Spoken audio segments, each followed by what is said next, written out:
오늘도 우리 기뻐하는 교회 예배 함께 하신 여러분들을 주님의 이름으로 환영하고 축복합니다. 우리 옆에 뒤에 계신 분들과 인사하겠습니다. 반갑습니다. 보고 싶었습니다. 인사하겠습니다.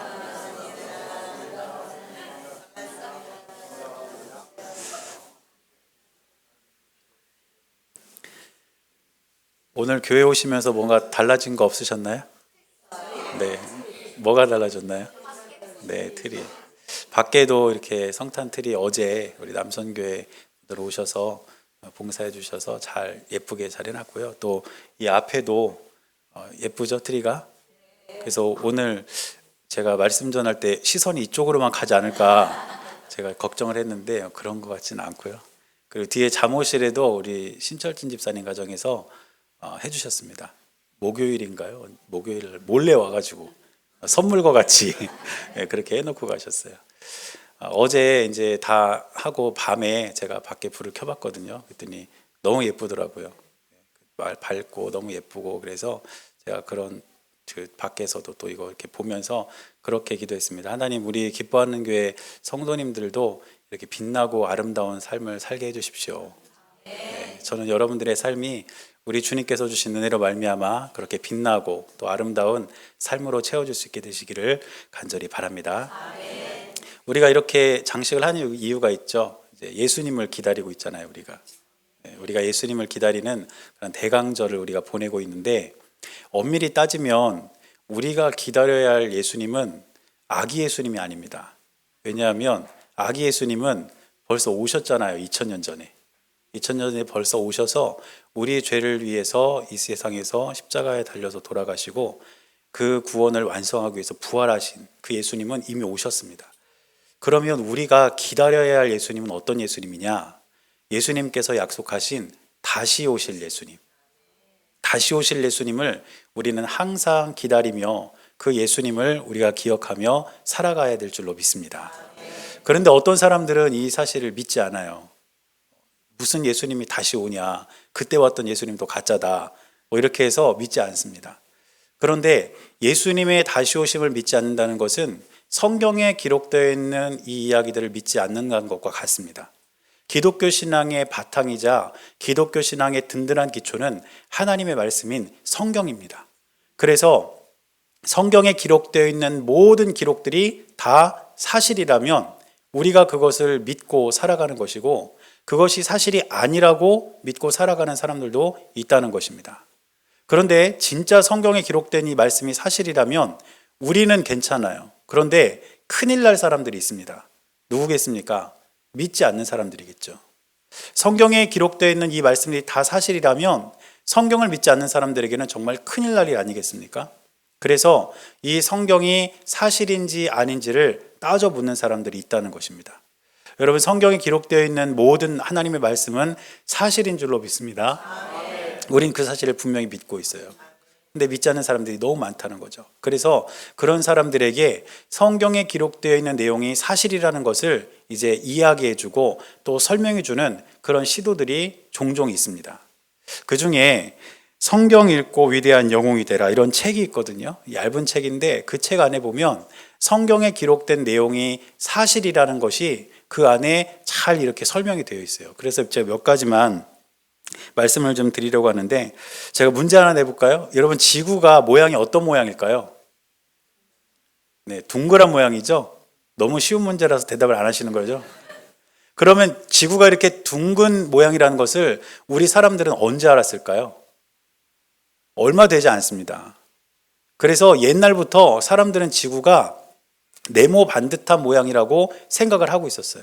그래서 이 지구는 그냥 네모 반듯한 모양이고 어떤 바닥이 그냥 이렇게 닿아 있다, 이렇게 생각을 했기 때문에 실제로 예전에는 고기 잡으러 바다로 멀리 못 나갔다고 그래요. 물론 뭐 기술적인 문제도 있겠지만 괜히 나갔다가 어떻게 될까봐? 떨어질까봐. 그래서 멀리 못 나갔다는 거예요. 그만큼 사람은 이 세상에 살고 있으면서도 세상에 대해서 몰랐다는 거죠. 지구는, 이 땅은 네모 반듯한 모양일 것이고 바닥에 닿아 있을 거다. 이게 사람들이 생각하는 지구의 모습이었고, 이 생각은 꽤 오랜 시간 동안 사람들의 머릿속을 지배하고 있었습니다. 그런데 성경에는 사람이 살고 있는 이 지구가 바닥에 닿아 있는 네모 반듯한 모양이 아니라 허공에 떠 있는 그러한 물체라는 것을 성경이 이미 수천 년 전에 기록하고 있다는 거예요. 욥기 말씀을 보면 26장 7절에 이렇게 기록하고 있습니다. 그는 북쪽을 허공에 펴시며 땅을 아무것도 없는 곳에 매다시며. 조금 쉽게 번역된 새 번역으로 보면 이해가 더 쉬운데, 새 번역 성경으로 같은 본문을 보면 이렇게 되어 있습니다. 하나님이 북쪽 하늘에 허공을 펼쳐 놓으시고 이 땅덩이를 빈 곳에 매달아 놓으셨다. 사람들은 몰랐었죠. 근데 하나님은 이 세상을 창조하셨기 때문에 수천 년 전 기록된 이 성경을 통해서 지구는 바닥에 닿아 있는 그런 물체가 아니라 허공에 떠 있는 그런 물체라는 것을 이미 우리에게 가르쳐 줬다는 거예요. 그러니까 성경에 기록된 이 사실은 분명히 진실이고 진리라는 것이죠.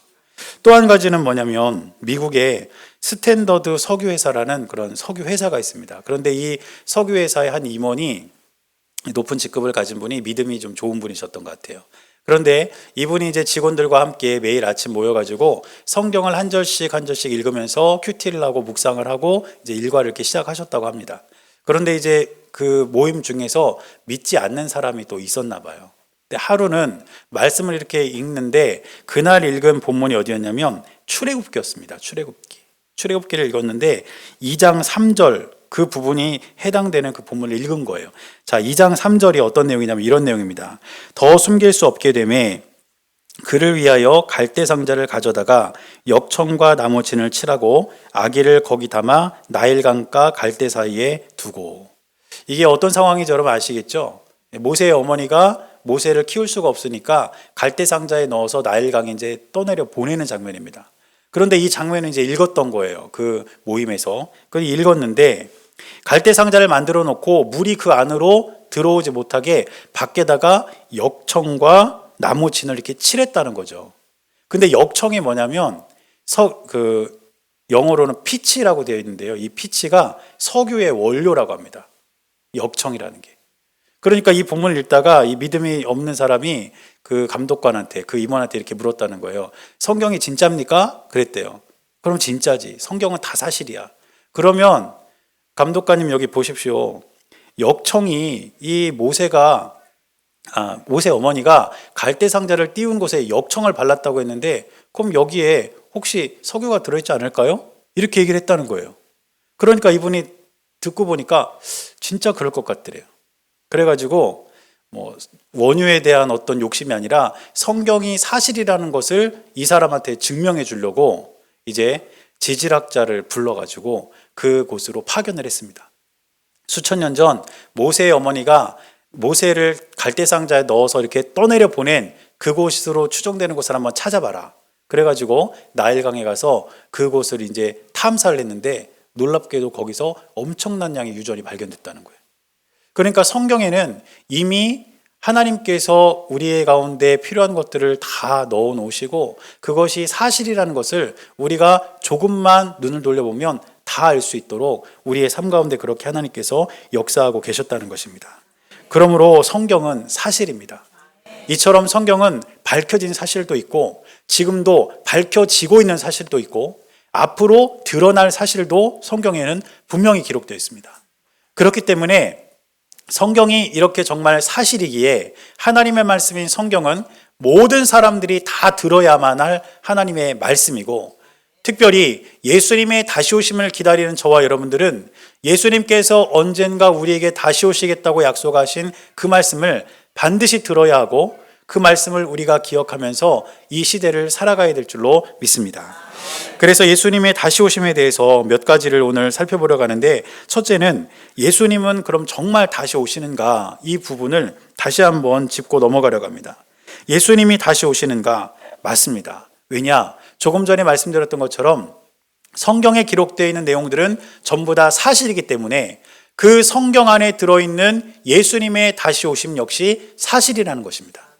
제가 말씀을 준비하다 보니까 예수님이 이 세상에 다시 오실 것이라고 직접적으로 혹은 간접적으로 성경에서 언급하고 있는 부분이 얼마나 되냐면 1518번이나 된다고 그래요.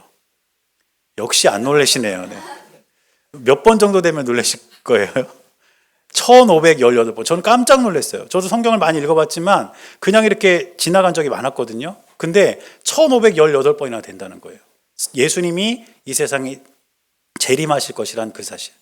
그리고 두 번째는 예수님의 재림을 천사들이 증언했습니다. 사도행전 1장 11절 보니까 이렇게 이야기합니다. 이르되 갈릴리 사람들아 어찌하여 서서 하늘을 쳐다보느냐. 너희 가운데서 하늘로 올려지신 이 예수는 하늘로 가심을 본 그대로 오시리라 하였느니라. 예수님께서 승천한 것을 보고 있는 그 사람들에게 천사들이 나타나서 너희들 왜 그렇게 쳐다보고만 있냐. 지금 올라가신 그 예수님은 하늘로 올라간 그대로, 그 모습 그대로 이 땅에 다시 오실 것이다. 이렇게 천사들이 증언했고 그 증언이 오늘 성경에 기록이 되어 있다는 것입니다. 그리고 가장 결정적인 것은 예수님께서 직접 말씀하셨습니다. 마가복음 13장 26절 보니까 예수님께서 이렇게 말씀하셨습니다. 그때에 인자가 구름을 타고 큰 권능과 영광으로 오는 것을 사람들이 보리라. 예수님은 본인의 사역 중에 본인이 다시 오실 것임을 분명히 말씀하셨던 것입니다. 그래서 신약 성경에 보면 예수님을 재림하는 언급이 250번 이상 나오는데 그 말은 무슨 뜻이냐? 신약 성경이 기록되어 있는 그 과정들, 그리고 예수님이 사역하셨던 그 모든 상황 속에서 예수님의 재림이 전제되어 있었다는 거예요. 그 시간이 끝난 다음에 어느 순간 갑자기 예수님이 오실 거다 이렇게 이야기한 게 아니라 이미 예수님께서 활동하시던 그 시대, 그리고 그 가르침을 받은 제자들이 복음을 전하고 있던 그 시대에 예수님의 재림이 전제가 되어 있었다는 것입니다. 그러므로 우리가 기다리는 우리 예수님은 반드시 이 땅 가운데 다시 오실 주님이신 줄로 믿습니다. 그렇다면 예수님은 언제 오실까요? 예수님이 오시는 건 우리가 알겠는데 예수님은 언제 오시겠습니까? 예수님의 재림을 계산하거나 확정해서 말하는 사람들이 종종 있습니다. 아주 오래전 일인데 다미 선교회라고 있었어요. 다미가 무슨 뜻이냐면 다가올 미래. 그래서 다미 선교회입니다. 그 다미 선교회가 예수님이 언제 오신다고 날짜를 정해놓고 사람들을 많이 모으기 시작했어요. 그래서 제 기억으로 그때 다미 선교회가 예수님 오신다고 결정했던 그날 모여있는 그곳에 방송국에서 카메라를 들고 찾아갔어요. 생방송으로. 진짜 무슨 일이 일어나면 어떡하나. 실제로 그런 일이 있었습니다. 그런데 그날 예수님이 오셨나요? 안 오셨나요? 안 오셨죠. 안 오셨으니까 우리가 여기 있잖아요. 그런데 그 사람들이 안 오시고 나니까 그 다음날 뭐라고 했냐면 계산을 잘못했다. 이렇게 이야기를 하더라고요. 계산을 잘못했다. 그런데 예수님이 분명히 이 땅 가운데 다시 오시는 건 확실하지만 예수님이 오시는 날은 그 누구도 알 수가 없다는 것입니다. 심지어는 예수님도 모른다고 말씀하셨어요. 오늘 우리가 읽은 본문의 32절 말씀 보니까 이렇게 기록하고 있습니다. 그러나 그날과 그때는 아무도 모르나니 하늘에 있는 천사들도 아들도 모르고 아버지만 아시느니라. 예수님이 이 땅에 오시는 그날은 오직 하나님 아버지 한 분만 아시는 거예요. 예수님도 모르십니다. 그렇기 때문에 우리가 예수님이 오실 날을 계산하거나 예수님이 오실 날을 확정하거나 이러한 것들은 결코 바람직한 신앙이 아니고 그것은 하나님의 권위에 대한 도전이라고 볼 수 있다는 것이죠. 그러므로 저와 여러분들은 예수님이 오신다는 사실에 대해서는 확신을 갖되 언제 오신다는 것에 대해서는 우리가 궁금해할 필요가 없습니다. 그것은 하나님의 영역이기 때문입니다. 그런데 성경을 보면 예수님이 언제 오실지에 대한 단서는 있습니다. 그것이 무엇이냐면 오늘 우리가 읽은 13장 전체를 보면 그 단서가 나와요. 13장 1절부터 말씀을 이렇게 쭉 읽어보면 이제 예수님께서 제자들과 함께 대화를 나누는 그런 장면이 기록되어 있습니다. 그런데 제자들이 예수님께 이제 이야기했을 때에 예수님께서 어떻게 말씀하셨냐면 이 성전이 파괴될 것이다. 예루살렘 성전이 무너질 것이다. 이렇게 말씀하십니다. 그러면서 제자들이 그럼 어느 때에 이 성전이 파괴될 겁니까? 이렇게 묻자 이제 예수님께서 성전이 파괴될 그날에 나타날 징조에 대해서 몇 가지를 쭉 말씀해 주십니다. 그게 무엇이냐면 첫째는 사람들을 미혹하는 세력이 나타난다는 거예요.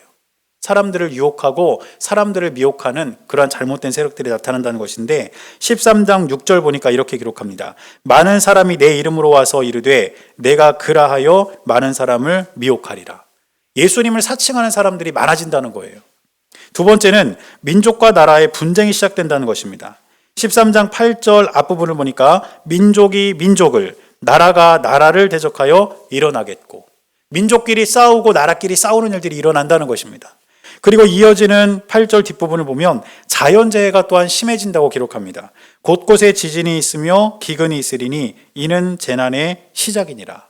이러한 일들이 벌어지게 되면 예루살렘 성전이 무너지게 될 것이고, 예루살렘 성전이 무너지게 되면 그렇게 무너진 성전을 대신할 예수 그리스도의 재림이 있게 될 것인데, 그때는 아무도 모르는 거다, 이렇게 말씀하셨다는 거예요. 그래서 많은 사람들이 이 본문을 해석할 때 어떻게 해석하냐면, 예수님께서 말씀하신 이러한 내용들, 성전 파괴가 다가올 그러한 징조들, 그리고 뒤로 조금 넘어가면 형제가 형제를, 아버지가 자식을 죽는데 내주고, 이런 폐륜적인 일들, 이런 일들이 우리 세상에 일어나게 되면 그때가 예수님 재림이 가까운 때가 되었을 것이다, 이렇게 이해를 하고 있는 것이 전반적인 이해입니다. 그런데 가만히 생각해 보면 우리가 지금 이 시대를 살아가면서 이상기후도 많이 생겨나고 있죠. 지진도 많이 일어나고 있고 기근도 심해지고, 또 나라와 민족들 간의 전쟁이 많이 일어나고 있지 않습니까? 많이 일어나고 있어요. 그리고 또 어떤 일이 일어나나요? 예수님을 사칭해서 미혹하는 사람들이 많이 생겨나고 있잖아요. 제가 고향이 논산이거든요. 논산에 가면 계룡산이라고 산이 있어요. 근데 제가 어렸을 때 저희 교회에서 계룡산 등산을 이렇게 자주 갔는데, 거기 가다 보면은 자기가 예수라고 하는 사람들을 만나요. 계룡산 안에. 줄 잡아도 한 30-40명은 돼요. 자기가 예수라고 하는 사람들이. 그런 사람들 뿐만 아니라 여러분들이 잘 알고 계시는 그러한 이단 세력들이 자신을 재림 예수라고 말하잖아요. 그러면서 미혹하고 있지 않습니까? 그래서 이런 전반적인 시대 상황을 보면서 이제 마지막 때가 다가왔다, 우리가 이렇게 이해하고 살아가고 있습니다. 그런데 우리가 잘 생각해 보면 이런 일들이 지금만 있는 일일까요? 아닙니다. 복음이 전해진 2000년부터 예수님을 사칭하는, 미혹하는 사람들은 언제나 있었고, 자연재해도 항상 있었고, 전쟁은 말할 것도 없었습니다. 이 말은 뭘 뜻하냐면 예수님이 언제 오셔도 이상할 일이 없다는 거예요. 예수님은 오늘 예배가 끝나고 오실 수도 있습니다. 우리가 밥 먹다가 주님을 영접할 수도 있어요. 이런 안 믿으시는데 언젠지 모르니까요. 언젠지 모르니까. 그래서 예수님이 언제 오셔도 전혀 이상할 일 없는 시대를 우리는 살아가고 있다는 것입니다. 그러므로 저와 여러분들은 예수님이 언제 오시는지를 확정할 수 없고 그 시기는 아무도 모르지만, 언제 예수님이 오셔도 이상하지 않을 시대를 살아가고 있다는 사실을 기억하면서 우리 주님을 바라보며 믿음으로 하루하루를 살아갈 수 있는 저와 여러분들의 삶이 되어야 될 줄로 믿습니다.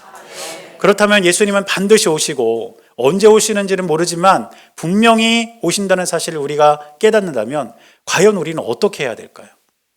예수님의 재림이 사실이라면, 그리고 오늘 당장 오실 수도 있다면 우리는 어떻게 그 예수님을 맞이하기로 준비하고 있어야 되겠습니까? 오늘 우리가 읽은 본문 말씀을 보면 예수님은 깨어있으라는 말을 3번이나 반복하십니다. 33절에도 깨어있으라, 35절에도 깨어있으라, 37절에도 깨어있으라.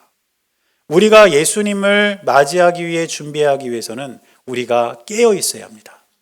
그런데 이 깨어있다라는 말 자체가 어떤 뜻이냐면 일어나 있다는 뜻이에요. 잠들어 있는 것이 아니라 일어나 있다. 그러면 잠든 사람과 일어난 사람의 가장 큰 차이점이 뭘까요? 분별력입니다. 분별력. 잠든 사람은 분별력이 없지 않습니까? 자면서 지난 밤에 무슨 일이 있었는지 아무도 모르잖아요. 그렇게 우리는 자고 있으면, 깨어있지 않으면 분별력이 없어요. 그러나 깨어있으면 우리에게 분별력이 생깁니다. 보게 되고 듣게 되고, 그리고 우리가 느끼게 되고, 그러면서 분별할 수 있는 분별력이 생긴다는 것이죠.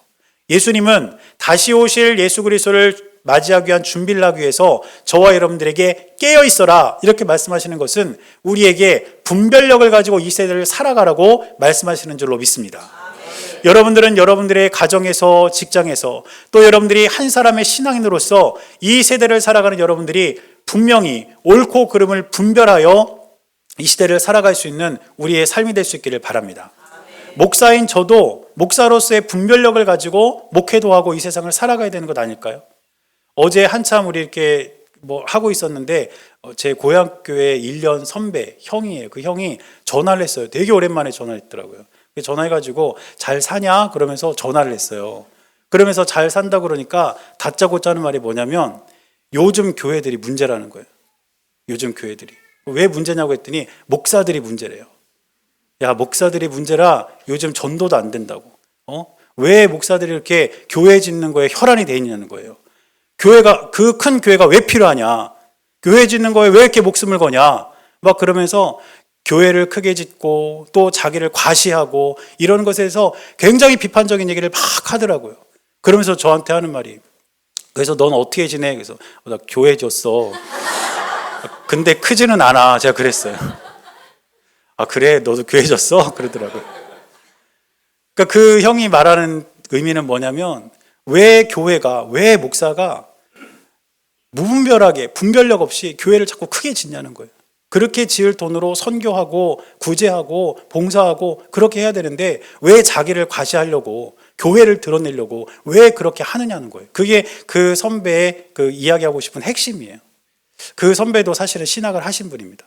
그런데 다른 뜻이 있어서 목회를 하지 않고 다른 일을 하면서 이제 선교하고 또 어려운 교회들 이렇게 후원하고 이런 일을 지금 하고 있어요. 목사가 분별력을 제대로 갖고 있지 않으면 목회도 안 되고 영혼을 살릴 수가 없는 것처럼 여러분들도 여러분들 자리에서 바른 분별력을 가지고 살아가지 못하면 우리는 절대로 재림하실 예수 그리스도를 바로 만날 수 없다는 것을 우리는 기억해야 합니다. 또한 예수님께서 말씀 속에서 깨어있으라와 연관시켜서 말씀하신 것이 딱 하나 있습니다. 그게 뭐냐면 기도하라는 거예요. 예수님은 깨어있으라는 말을 하시면서 하나 더 붙이신 것이 있는데 그게 성경 중에 딱 하나예요. 기도하라.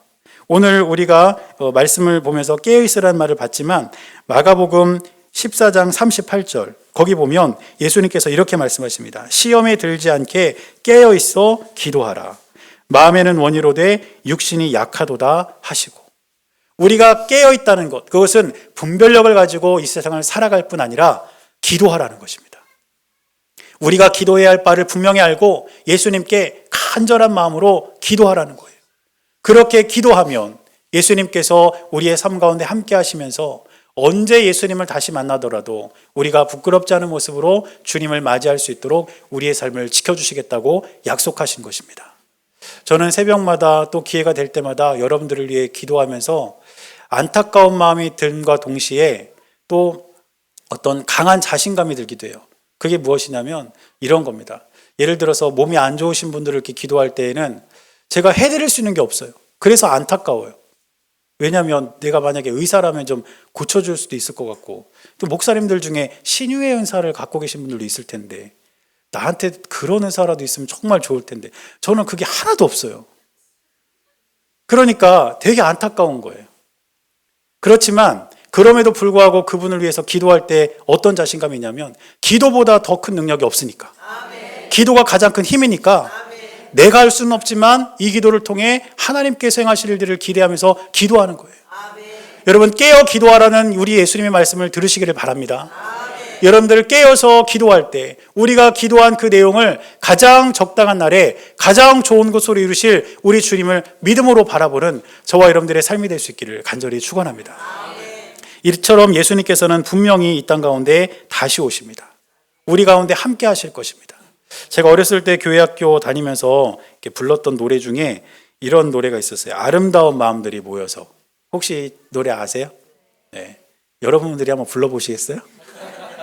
자, 1절은 아름다운 마음들이 모여서 뭐 주의 은혜 나누며 뭐 이런 내용인데 2절 가사 이런 가사가 있습니다. 이 다음에 예수님을 만나면 우리 뭐라 말할까? 그때에는 부끄러움 없어야지 우리 서로 사랑해. 이게 2절 가사예요.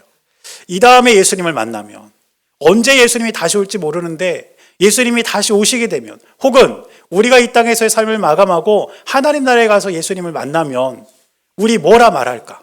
그 예수님께 우리가 뭐라고 말할 수 있을까? 여러분, 그때는 부끄러움이 없어야 되지 않겠습니까? 우리가 예수님을 만났을 때에 우리의 삶 가운데 부끄러움이 없기 위해서는 오늘 예수님께서 말씀하신 이 말씀처럼 깨어 있어서 분별력을 가지고 우리가 해야 할 일을 충실하게 감당하며 기도하며 주님의 뜻을 이루어갈 때에 언제 예수님이 다시 오시더라도 그 주님을 우리는 부끄러움 없이 대하게 될 줄로 믿습니다. 사랑하는 기뻐하는 교회 모든 성도님들의 삶은 이처럼 예수님을 언제 만나더라도 부끄러움이 없는 귀하고 복된 삶을 살아가는 저와 여러분들의 삶이 될 수 있기를 바랍니다. 그래서 우리를 구속하기 위해 이 땅에 오신 아기 예수님을 기다리는 이 대강절 기간, 우리를 위해 재림하시겠다고 약속하신 그 주님을 우리가 다시 한번 기억하면서 믿음으로 하루하루를 살아갈 수 있는 귀한 은혜가 우리 모두에게 있게 되시기를 주님의 이름으로 간절히 축원합니다. 기도하겠습니다. 사랑하는 주님, 예수님께서는 이 땅 가운데 다시 오시겠다고 약속해 주신 줄로 믿습니다. 그 예수님을 우리가 기대하고 바라며 하루하루를 믿음으로 살아낼 수 있도록 인도하여 주시고, 무엇보다 분별력 있는 삶으로 하나님의 뜻을 이루어가는 주님의 귀한 자녀들이 될 수 있도록 인도하여 주옵소서. 우리의 삶에서 기도가 그치지 않게 하시고 우리의 기도를 통해 역사하실 주님을 믿음으로 바라보며 날마다 승리하는 귀한 삶이 우리 모두의 삶 가운데 있게 하셔서 언제 우리가 예수님을 다시 만나더라도 부끄러움 없는 모습으로 살아갈 수 있는 주님의 귀한 자녀들이 될 수 있도록 은혜를 더하여 주옵소서. 우리 주님께서 늘 함께하여 주심을 믿고 감사를 드리며 살아계신 예수님의 이름으로 기도드렸습니다. 아멘.